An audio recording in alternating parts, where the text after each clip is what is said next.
Yellowstone Season 5 is all about consequences, and in Episode 3, the law comes for Rip and Beth as John and Kayce mourn their losses.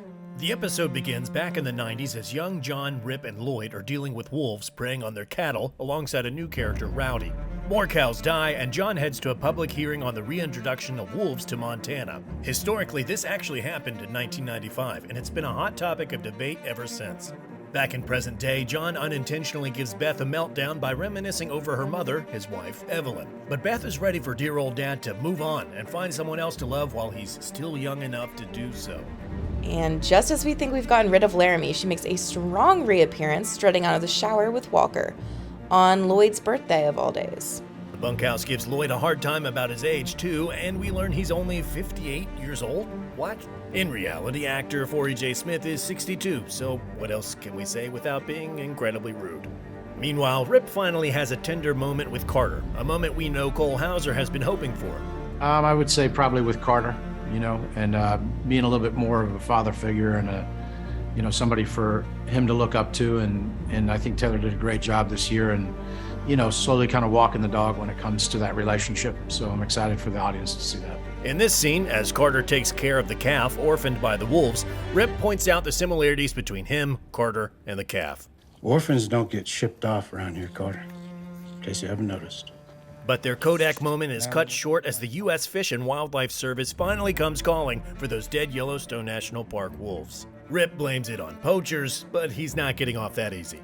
Back in town, it's time for Sarah Atwood to do exactly what we all saw coming: seduce Jamie frickin' Dutton. She plays him like a fiddle, and they set a dinner date. Way to continue to be a dumbass, Jamie.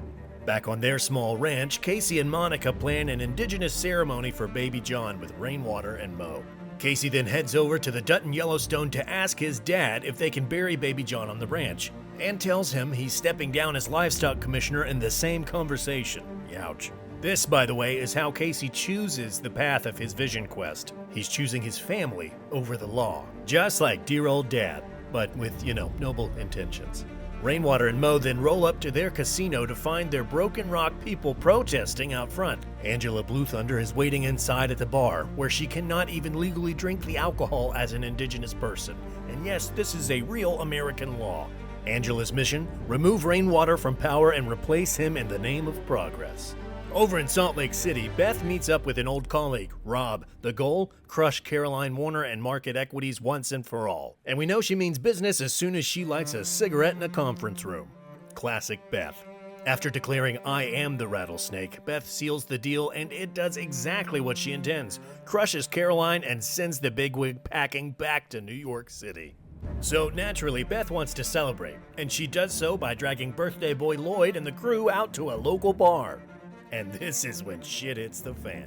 Episode 3 has one of the best endings in Yellowstone history as Beth, Rip, and the Bunkhouse boys go out for this wild night on the town. But it ends about as badly as it could as a wildly drunk woman decides to hit on tall, dark, and handsome Rip Wheeler. Beth says hell no, assaults her, then smashes a beer bottle over her head, and a full-out Wild West bar brawl ensues. And it's no good time at OK Corral. The cops show up, and karma, aka consequences, finally come for Beth. Why now, you ask? There's a new sheriff in town, a returning Rob Kirkland as Bill Ramsey.